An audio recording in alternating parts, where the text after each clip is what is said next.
Hey, warriors, and welcome back to the Heal with God podcast. I'm your host, Heather O'Brien. Today's episode is a divine appointment, especially if you've ever felt like you're stuck in survival mode, buried under busyness, or unsure about how to break free from that overwhelm that keeps hijacking your peace and your purpose. Listen, we're going to dive into the power of priorities on purpose.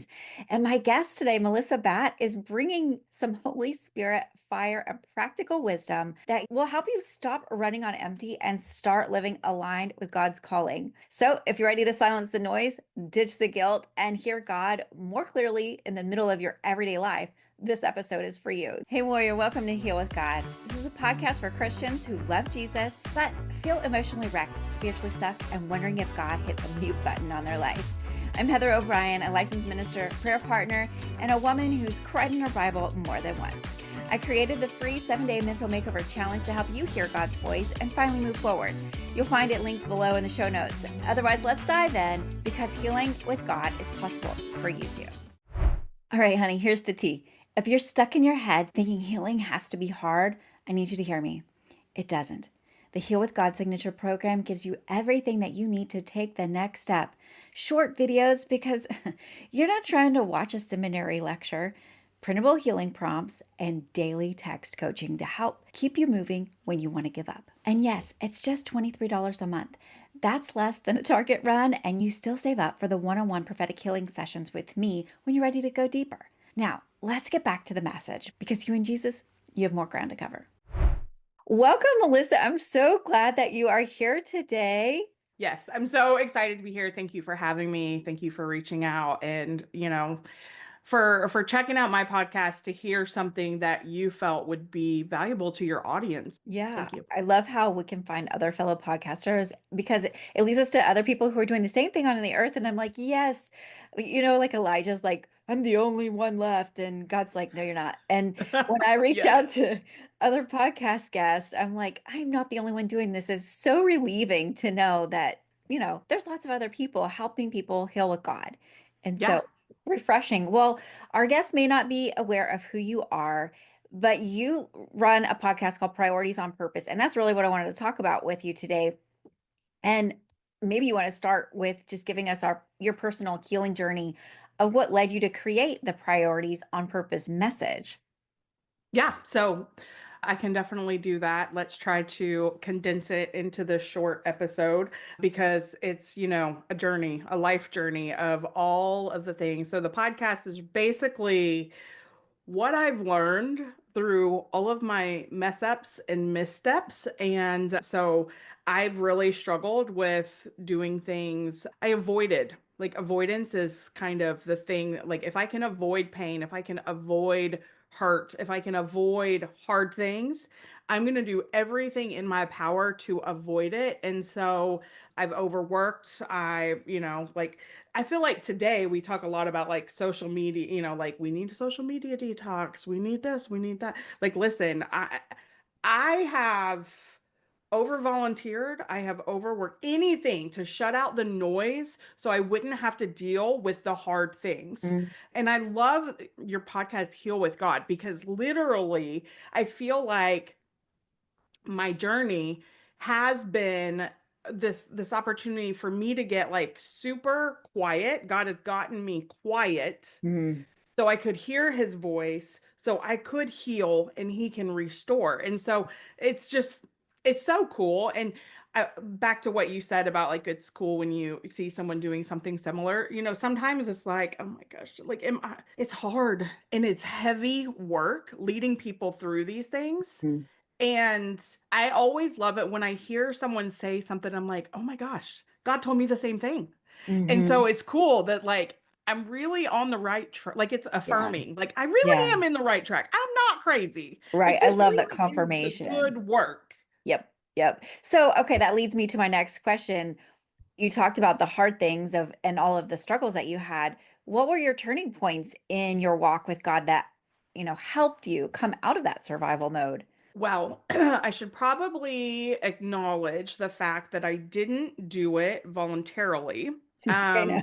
so we Tell more. went we go through hard seasons, and I'm going to try to like lean in and be fully transparent because that's who I am. And that's what you loved Yeah, about it really listening, is. because I give all the tea, as the kids Uh-huh. say these days. I have Uh-huh. teenagers. And so like I went through some really hard things. There was an incident in a neighborhood where we had just moved, and there was an incident that happened that really took me back. Like I was at the lowest of low, like couldn't even get out of my bed. The struggle was so real. I think when it came to the point that like I wasn't showering or wanting to brush my teeth, that I realized this is a serious problem and I'm going to need to go to the doctor. This is no longer like just having a bad day, you know? And through all that, I went to the doctor, got on some medication, started going to therapy, and the therapy helped me realize that the reason I was responding the way I was to this incident was because of things in my childhood and the trauma that I had experienced. I didn't know. And Yeah. so, other people thought that like maybe to this day, like I hear two things with that.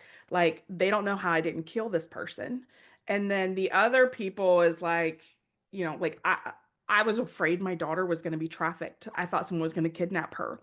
I became a prisoner in my own home. Like it was really bad. But in this season, I also started having facial swelling. Oh boy. So, with the facial swelling, every time I overworked, I I before this time, like I treated my body like a machine. Like I did not steward it well. I did not love it well. Like it was just to get me to where I needed to go. And so I would go from one extreme to the other, overworking till 4 a.m. in the morning, like push, push, push, push, because I didn't know when I was going to have another good brain day. I Same. really struggled with this lack mindset of like, I got to get everything done because I don't know when I'm going to have another good day. And so, in that, though, I started having this facial swelling. Well, what happens when I had facial swelling? I don't know if you've ever had any swelling or anything. We thought it was an allergic reaction. Everyone's like, you got to take Benadryl, Yeah. so I And then you take can sleep Benadryl all day. and then I sleep all day. But in that was this place of I couldn't silence the noise. I had to face it. And so that really was like the point where I was like, okay, God, like I'm going to do this work, this Yeah. heart work. And every time I got off track, it was like, here comes the facial swelling. And I'm like, okay, God, like rein me back in. Isn't that the love of God though that I've had that many a times. I have different ailments physically. And they are like a tap on the shoulder from God because I know the root to it. Yeah. I think it's kind of beautiful. I know we don't like it, and maybe some people just run to the doctor to get help. But whenever I really pray and listen, and God's like, hey, that little pain right there, it's because of this. I'm like, oh, and you feel this deep repentance. And usually the physical ailments actually go away with the repentance. That's what I've Yeah. noticed on my side. Yeah. So Absolutely. I feel like our audience will really resonate with what you said, laying in bed, not brushing your teeth, just in this slothful mode. I know many of my clients that resonates with them. And so I just want to say thank you for being so vulnerable to share that story because it's going to help us get out.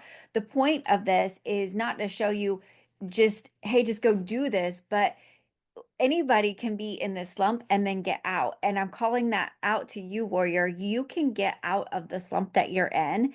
And if you want to have priorities on purpose, I bet you want that in your heart. You want to have priorities on purpose and you don't want to kill your body doing it, right? I Yeah. totally get that. But also, you want to do it with God. Yeah. You want to do it with the spirit of excellence, not performance, right? Yeah. So Well, can I share something real quick yeah. that if that resonates with your audience, I think this will resonate with them also. The one thing that God showed me during this time was laziness Mm, isn't like because I felt lazy, and there's a lot of shame with the word lazy. And what God showed me was like laziness is a symptom of a bigger problem. yeah. We have to get to the root of the Yeah. problem. Yeah. And it started really with this mailbox challenge. Super simple, so simple. On a bad day, on a Mm, hard day, on a day whether I had a migraine because I had a lot of migraines around that time, or I was struggling really hard, or it was just busy. I have 4 kids. So, some days maybe I was okay, but I was also just extremely busy, or it was raining or snowing or anything. Like I could walk to the mailbox. Hmm. And walking to the mailbox was this intentional decision to move forward. Come on. Even on a bad day, even on a hard day, even if it's Yeah. raining, even if it's Yeah. storming, I could choose to walk to the mailbox. Now, when I got to the mailbox, I could choose, do I want to walk further? Do I want to go for a run? If I don't, I can turn around and go back home and go lay back down in my bed, Uh-huh. but I at least did something. There are some overachievers that don't recognize they're an overachiever Yeah. because they have been in this place of complacency Hmm. and they become paralyzed because all of the things they want to do and like they can't do it. And so they become like this, well, I'm not doing anything. How am I an overachiever? It's because you're paralyzed because you just got to take the one step to get started. Mm. And Yeah, yeah, so yeah. the mailbox was like this tiny little baby I step love that. because I'd be like, let's go run a Yeah. 5K. Let's go to the gym. And I'm Uh-huh. a girl that like, I'm not going to go to the gym to Uh-uh. spend 10 minutes. No, if I'm going to the gym, it's a 30-minute drive to the gym. I'm going to be there for a while. All And right so, now. but the Yeah. mailbox challenge was this, the mailbox for me was not too far. It was just far enough. Like, wasn't, again, if it was raining, if it was storming, if anything, it could be pouring down rain, heavy winds, I could still walk to the mailbox. And then I Okay. could, I could choose, do I want to keep going? Do I want to turn around? That was a point where, again, migraines on, if you've ever had a migraine, Yeah, migraines I are do. hard. Yeah. But I could walk to the mailbox even with a migraine. There was Sure. no excuse. I could do that. And then, that was my, okay, God, like, I'm going to do this with you. And Mhm. I'm choosing to move Yeah. forward instead of settling for staying stuck and just commiserating in the pain and the struggle and the hard and the heavy. And Uh-huh. so I would walk to the mailbox. And before I moved from that neighborhood, which also was the neighborhood where all the like, you know, I could have killed somebody, but I didn't.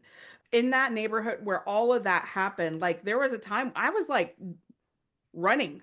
Like Mm. I would go from the mailbox. I'm like, I think I'm gonna go to the stop sign. So I'd walk to the stop sign and be like, you know what? I'm gonna go around the block.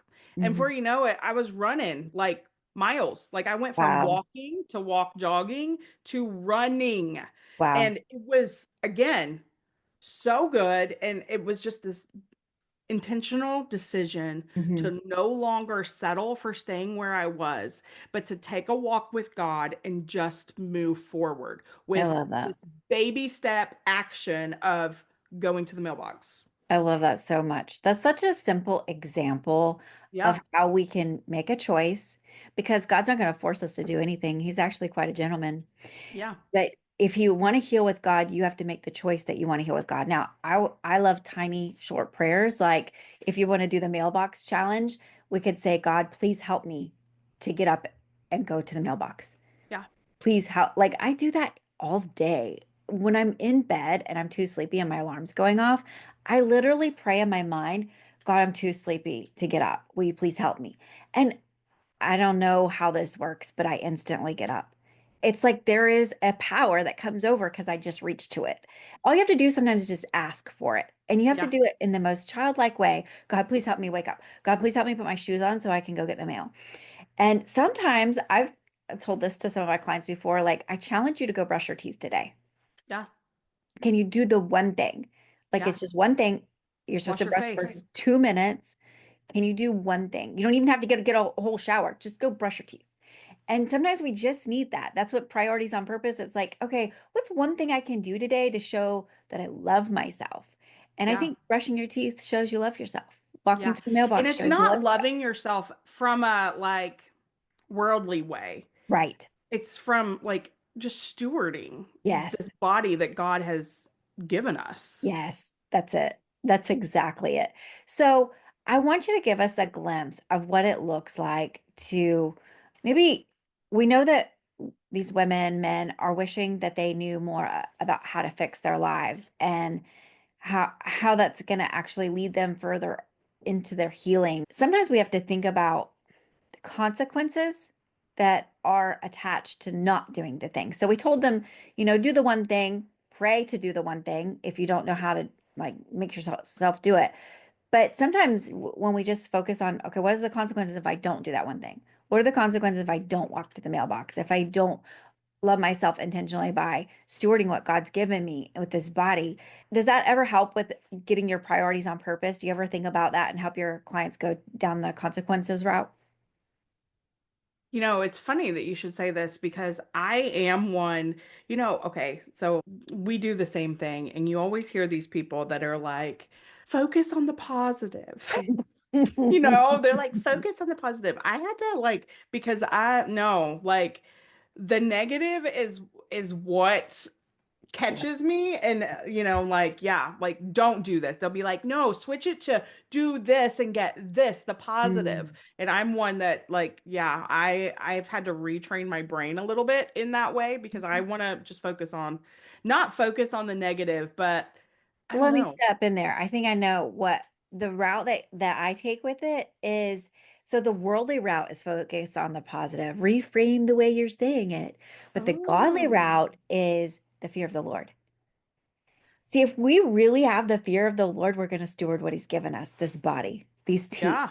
our health, our physical health, where our children, like if you're in bed all day, how are you taking care of your kids and your home? How are you stewarding the home that he gave you? How are you stewarding the car that, like you have to drive your car sometimes for it to actually work? Yeah. Um, Well, so I definitely have the consequences, and I came really close to dealing with those consequences when I was laying in bed. I was neglecting my health, I was neglecting my family, I was neglecting my marriage, all the things, whether I was running right. and, going 100 miles an hour, doing all the things to try to escape from my reality and what God was wanting me to do, or if I was laying in bed. Either way, I was neglecting those main priorities. And so some of the consequences that I don't even remember what the exact question was, but I think this will Yeah. answer it anyway. I had a child who was struggling with anxiety, didn't Mm, know it. He was yeah. having suicidal thoughts, Oh, didn't know it. You know, it just so happened that when the incident happened in my neighborhood, I was paying attention. oh, wow. If I was not paying attention, things could have went a whole different way. And Mm, then I may have really killed somebody. Thankfully, I don't have to worry about that. It didn't, but I was paying attention so I could, like, I heard something said that was like, that doesn't sound right. Like, huh. what's really going on here? What do you mean by this? And then I could get to like something's going down that doesn't, basically there was a grooming situation. I don't know, like if Oh, you want to cut this part out or not, but nope. if We're helpful. kind of like spill the tea. Help Yeah. us because this is practical. Like we're all doing life, right? Like we Yeah. got to figure out how to walk this life journey with God. Yeah. So there was a kid in my neighbor who lived like next door who was 16 or 17 years old, and he was wanting to hang out with my little girl. And I knew something was odd, but we were new to the neighborhood and I didn't want to like make a big deal out of nothing. And I was trying to figure out, like, why isn't he wanting to hang out with my teenagers? Like, I Mhm. have teenagers. But he's like, he would sit on our lawnmower and just watch my little girl and her friend. And like, so I couldn't put my finger on it, but I knew something was up. And I had made a mental note to like chat with his sister, who was my assistant at the time, because I was like, okay, like, what's going on here? Like, this doesn't seem normal. Like, there was something off, but I couldn't figure out what it was. Mm. And if I was not being intentional in that moment and really paying attention, I would have dismissed it. Yeah. Like he's just quirky, Yeah. like he's been bullied. That's why he's not wanting to hang out with kids his own age. Like there was all kinds of things Yeah. that I could have said that would have excused him being around with my daughter who was like in first or second grade at the time. Mhm. Like that's just not normal. So, okay, let me just make sure I'm following the train of thought. So you were in this depression kind of phase of your life, but somehow snapped out of it to notice I was good. got it already. I You was were paying attention at this time. you were okay. You had snapped out of it, so to say, and were on your journey Back of and healing. forth, back and forth. Like it was like Okay. right at the cusp of like I'm paying attention. I'm doing this Okay. work. Okay. But I still would have some really hard days where I'd slip back into being in bed all day. But yeah, like it was kind of like on the cusp of like, God, I'm doing this work with God. I'm going to the mailbox Uh-huh. and that kind of thing. Yeah. I gotcha. And so, because you had started your journey of healing, you became aware of something that we were talking about consequences. And if we're not going to actually go on the journey of healing and stay on the journey of healing with God, there's a very good chance that there's going to be severe consequences in our life, not just to us. Okay, so sometimes that doesn't bother us. We know, okay, we're getting overweight, we're getting out of shape, our health is going maybe to our detriment that we're going to die early. And somehow that's not a big enough consequence. Generally speaking, the consequences that really affect people into change are when the fear of the Lord comes in to realize that we're affecting other people. Yeah. And somehow that changes everything. We're like, oh, I'm not representing Jesus well. How am I going to lead people to Jesus when they think this is what it looks like to live with Jesus? She just sleeps in bed all day. Well, and honestly, that was what snapped me out of it. That Mhm. because I knew that God had given me a mission and I couldn't stay where I was at and fulfill it. And Yeah. so I had to pray and use God's strength instead of my own strength, which is something I talk about a lot because, we try to do it in our own Yep. strength and we're going We're to good fail at, miserably. And yep. so doing it from God's strength. But I just had this huge aha talking to you and I just want to like share it with you because Yeah. you didn't tell me how long this episode is supposed to last, but I'm gonna like I feel like it's wow. Okay, so I did not know at this time that I had been sexually abused as a child.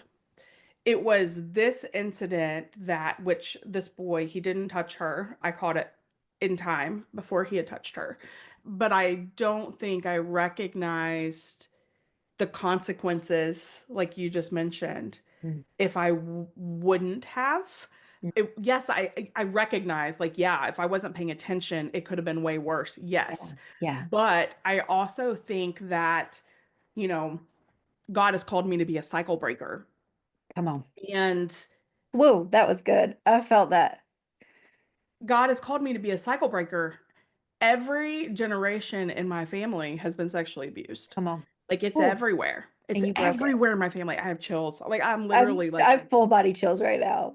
Yeah. like everyone That's in my it. family. Like it's just, and nobody talked about it and I didn't recognize it. And I remember reading a book one day and in the book it talked about, and this was one of the like, oh, red flag, like what is this? It was a Christian book. It was, I don't know if you know the comedian Carol Ann, I think it's Carol Ann Miljevic. So in this book, she opened like first page, I think. She tells the story of something happening with her cousin. And at the time, like I didn't know what happened with my cousin, but I also recognized that I couldn't fully grasp what had happened, but I also recognized that there was shame there. And so I blocked it out. Oh, not going there, shove it back down. And so when I read that page, I was like, you mean it's not normal to make out with your cousins? Yeah. That's not normal? Mm, I thought that was normal. I thought mm. it was normal to make out with your siblings. And, first of all, another thing God taught me is just because it's normal doesn't mean it's the way it's supposed to be. Because Right. I remember like Yeah. getting brave one day and asking a friend when I was going through therapy. Before I went to the therapist, I was talking to a friend and I was like, "Did you ever make out with like your friends or your cousins?" And she was like, "Oh yeah." Like, but I'll looking back, she also was sexually abused. Okay. And so in that, like, yeah, it was normal for her Yeah. because like she was sexually abused. And there's a lot of people that have been sexually abused, whether they recognize it or they don't. Like that's a thing. And so while it may have been normal, air Yeah. quotes here, Yeah. it's not normal. It's not good. It's not what Not they're supposed okay. to do. And Yeah. I recognize that because I didn't want my kids making out. Like obviously I Right. understood that. But so the cycle breaking thing, like imagine if I wouldn't have done the work, Mm, that work would then have been put on my daughter yeah. and that pain that she would have had to go Mm, through yes. because I wasn't willing to pick up the assignment Yeah. and do the work. Yeah. Ah, Like that's the moment I Yeah, just had that's for the it. first time ever when Come you on. said that. I Come didn't on. recognize that. Come Now, on. looking back, so much goodness has happened from that incident, and so some people might be like, "Are you mad at God for allowing that to happen?" I'm like, "No, no, I'm not." Like he is so gentle, and the freedom that has come even from like the things that happened in my childhood, the healing work that God has done, the restoration that God has done, and this calling that is on my life to be able to use my story, use this pain, turn it into a purpose to go out there and help release these shackles of shame on other people because so many people don't realize they're not the only one, Yeah. and God wants to free them. And if it takes me being able to lean in to God to be like, okay, yeah, it sucked. Yeah. Would Yeah. I want to do it over? No. No. No. And honestly, looking back, there was a moment that I had in South Carolina before I moved to Kentucky. This incident happened in Kentucky shortly after I moved, but before I moved, there was something that happened in the prayer room at our church. We were Boy. having a Bible study, and at the very end, we were all praying, and God showed me this that he wanted to take me on this journey, and he was showing me things that with the sexual abuse and the trauma and all of that. It was the first time I'd seen it. Hmm. And so, like, I sat there for a really long time. I had no idea how long it was, like, Yeah. battling with God. Like, he's showing me this stuff. I'm like, I'm calling you to break this Hmm. and to talk about it, to open up, to share this story and Hmm. say the thing, say it out loud, speak out loud, and all this. And I was just like, no, no, I can't. What are you even talking about? I mean, Right. I was just in shock because I didn't even recognize it was part of my story. Right. And that moment, like I like blocked it out even, I think at that moment. And like when I opened my eyes and, came back to like the real world with the people that was in the room, everyone had left but two people. Like I don't even know how long I had been battling this in prayer. But from that, like when I woke up, not woke up because I wasn't asleep, but like, came Yeah. back and was like, hello, guys. And I realized everyone was gone, opened my eyes. I just blocked it out and didn't think of it again. Like, I mean, I was just Oh, like buried it and moved on, never said a word about any of it. And I didn't even realize that in that moment. I'd forgotten about it until after this incident, after I went to therapy, after I started doing this work with God. And I'm like, oh my gosh. wow. Yeah. Yeah. Isn't that fun how like God leads us to something and we just put it off. It's kind of like us staying in the wilderness. Oh, they just want to stay in the wilderness a little bit longer. And God's like, okay, I'll let them stay. Yeah. Well, because we don't want to face our giants, right? That's what I heard you say is I see the promised land, but also there's giants and no thank you. Yeah, And I did not see the promised land. I just saw like, first of oh, all, I don't even know what you're talking about because this didn't happen. And also, like, you're crazy if you think I'm going to be saying this out loud. And mm, since then, I've had to have those hard conversations with people in my family. Like, do you remember this happening? Like I had to have those conversations. I have since been able to have a conversation with the boy who did this to my daughter mm, and was acting out because of course, I thought when all this came up, I was just going to get him help. I was super naive, like thinking, oh, he's just, bless his heart, and this is a good Christian family. yeah, They, like picture perfect on the outside. right. And I thought for sure he was just going to get help. Yeah, And he denied it all. And that really, like, that's when I was like, I want to run you over with my car that's because hard. I'm trying to be nice. And you're like, what are you talking about? That never happened. Are you kidding me? Like, it was all made up, and I'm like, no, there was too many other people's stories that made it very clear this was a problem. But I later was able to have a conversation with him, and the Holy Spirit led me to say, like, I think you're coming around me because you want to have a conversation. Now, for the record, I went over to him to tell him to get the heck out. What are you doing? Why are you here? You know who we are, and who do you think you are coming into this space, knowing who we are, knowing what had happened? Like, get the heck out of here. But that's not what happened. And God helped me have that, like, just acknowledge the elephant, say, like, I feel like you want to have a conversation. Why Uh-huh. else would you be here? Right. That's really And neat. I was able to tell him that I forgive him, to tell him that I'm praying for him and I hope he gets help, even if he doesn't want to admit that there was anything Yeah. wrong. Yeah. Give him a hug, Yeah. literally gave him a hug and told him Wow. he was welcome there. Wow. That's some deep healing for you. Yeah, And I'm sure you deposited some seeds and maybe they didn't go on fertile ground, but they're still there. And yeah, we'll pray even right now that God get him open yeah, his heart, soften his heart to receive the words and the conviction of the Holy Spirit. And Melissa, I just want to say thank you so much for sharing that story. You just got really super vulnerable, and we all say thank you. Like thank you for thank you for having the courage and the braveness to do the thing God's calling you to do, because I know it's actually going to help so many people. Your yeah, story is not just your story, it's actually lots of people's story. And isn't that true of a lot of us? I know that was my story, as I thought no one will understand what I've been through. I don't even know how to articulate it in words myself. And so I don't even know how to ask for help, and no one would know how to give me help because they haven't been through it. That's the lies of the enemy, right? And yeah, so Melissa, you've helped shine light on that's all not true. It's all hogwash. The devil has brainwashed us to make us stay in retreat mode and be isolated and not look for help, right? And I hate what the enemy's done to you, but I love what God's done through it, right? God yeah, says in what Romans 8:28, he's going to work all things to the good. And yeah, so even though it wasn't his purpose and his plan that things would, go wrong for you, go badly, he can work it for the good. What the enemy meant to harm you with, like yeah, he's arming you now with swords so that you can slay the enemy for others.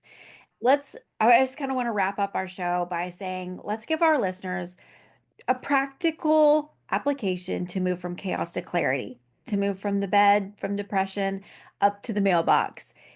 You have your whole show on priorities on purpose. And of course, we're going to say go listen to her show if you aren't already.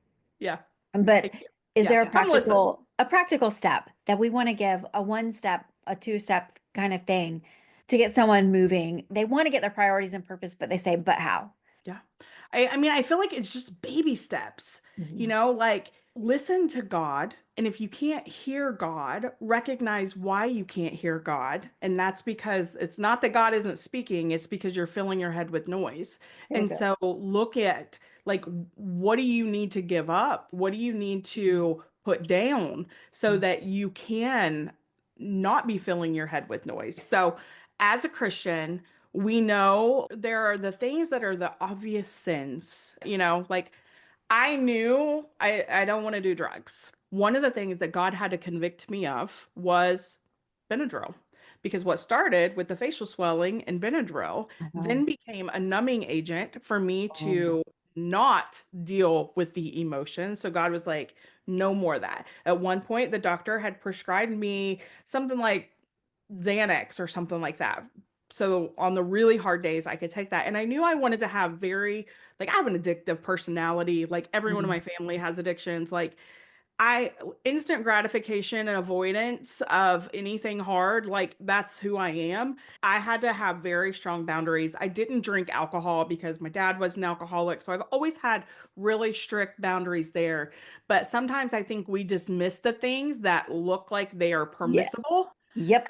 That's but it. just because it's permissible doesn't mean it's beneficial for you. Yep. Isn't that what Paul says? It's a And scripture. yeah, so in that, like, look at and don't shrug it off. Like, Mhm. you will hear it. I remember one time I'm like talking to God, and first of all, if you're not hearing from God, ask God, and then he will answer. There was one time he said, delete the app. I recognized the season I was in, I was not hearing from God as clear as what I had. And I'm like, man, I miss the intimacy and the Yeah. companionship. And I'm like, I just want that back, God. Like, what's going on? And I instantly heard delete the app. And it's not an audible voice, but I don't know how to describe it. But I know that I know that I know that I know that it was delete the app. And I'm like, okay. And it was a game. Like, it wasn't even social media. It was a game that Oh. I had started playing, like kind of like Fruit Ninja or something like that. Again, totally harmless. But all of my free time, I was like just playing this little game. And Hmm. so in that, I was like, this isn't a big deal. I started rationalizing. Hmm. Well, if it wasn't a big deal, it wouldn't be so hard for me to, like, I would be like, okay, Right, to right. recognize like maybe there's something you need to give up. And Yep. just because he calls you to give it up doesn't mean he's calling you to give it up forever. Yeah. Like it's just a season. Yeah. And so there's actually a few times because I normally don't play games. Normally I only would give myself permission to play this game like around the holidays because I had downtime. And so I was like, I'm gonna play this game, and I don't know how many times around the holidays, after I play it for a little bit, he's like, okay, delete the app. All done. And so I delete the app and I'm like, okay, it's done. There are times when he said, get up, Yeah. Yeah. Yep. especially in a season that's been hard where I'm lamenting, you are not a victim. I Yeah. have a tattoo literally that says victorious because I buy into that lie so many times. Like, Oh.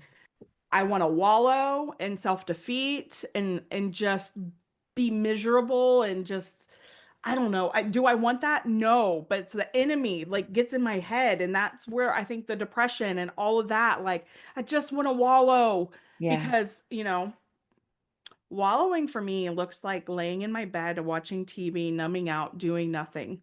It's Mm. not hard, it's easy, and it's very comfortable. God doesn't Wow. want us to be comfortable. He wants to challenge us. When He challenges us, when we are uncomfortable, what happens? It grows our faith. When Yep. we grow our faith, what happens? We become more intimate with Jesus. And Yep. when in that intimacy, we can do more kingdom work. He can break off those things that are we're holding on to that we don't even realize it's not harmless. We think it's harmless. It's not harmless. Like we can Right. he breaks all that off, but it starts with just if you want to hear God and you're not hearing God, what can you give up to have a little bit more silence in your life? Yeah. Yeah. That's so Protect your good. time. Thank you for that. That's an awesome quick tip. So just if you want to hear God and you're not hearing God, ask God, what do I need to surrender? Yeah. It's a quick prayer. I love a short, quick prayer. What do I need to surrender so I can hear you more? And I bet you will hear that. You'll Yeah. feel a tug, you'll feel a nudge, and that's God. That's what God sounds like. He's tugging and nudging and convicting. So thank you so much for that. And Like, I is want that to tangible? I don't know, so but that's all I no, got. I'm like, it's perfect. And because it works. It does yeah, work. it absolutely works. It's perfect. So I know that you have a special freebie that you want to offer our listeners. So I want to remind all you warriors, press pause right now if you can, and go on Apple Podcasts or Spotify or wherever you listen and find Priorities on Purpose with Melissa Batt. That's who you're listening to right now, and she's got an Yeah. awesome show over there. And then tell us all about the other thing that you want to offer. So I have a free workshop that's available called Operation Reset. If you are like, I want this, I want to hear God, I just like there's something out of whack, you recognize it. That's what Operation Reset is about. It's something that I've been doing, like basically all the things that God has taught me in a workshop. So it's 5 days. We go through all kinds of different areas, like where you want, determining and identifying where you want to go, also helping you purge and get rid of the things that don't matter, aligning your life. We do a time audit, which sounds like, yeah, I like time audit was going to be day one. I was like, yeah, that can't be day one because that's going to scare people. People are not going to want to really know what their time looks like.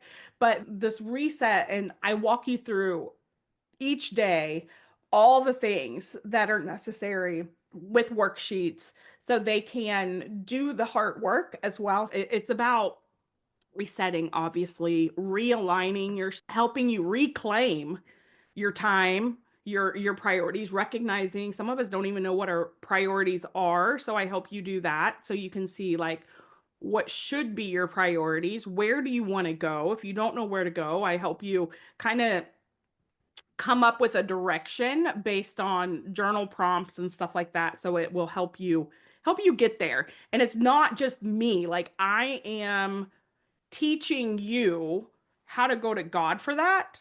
Yes, I'm going to give you all of like the things that I've learned and the experience, all those nuggets, all that, but also I want to challenge you, like go to the source. Like you have access as well. Like it's not just me who has access to God. You have access to God. So that's what the workshop is. It's 5 days, Operation Reset, completely free. You can upgrade if you want to work with me, and I'll like do voice memos back and forth with you to work out some of the issues that you're finding if you feel like you're stuck or whatever. But the workshop's completely free. I would love to Yay. offer that for them. Thank you so much for sharing that. So the Operation Reset, I love the name of that. Well, again, Melissa, we say thank you for joining us today. Today's conversation with Melissa was packed with breakthrough wisdom. She reminded us of true healing isn't just about really getting rid of pain, but it's about getting into purpose. And we talked about what it means to live with priorities on purpose, how to realign with God's voice, and how to escape the trap of busyness and burnout. If you've been feeling spiritually off, emotionally drained, or maybe mentally overwhelmed, Melissa gave us both spiritual insight and practical tools to help you hear God again, walk in your true identity, and create space for peace to reign. I thank you for listening, warrior, and I pray that blessings and favor will chase you down. Phew, that was a whole word, huh? Thanks for hanging out with me on the Heal with God podcast. I'm so honored to be in this Healing with Jesus season with you. If something tugged at your heart today, go grab this free 7-day mental makeover challenge at heatherobrien.net/insider. It's packed with tools to help you stop spiraling, start healing with God, and breathe a little easier.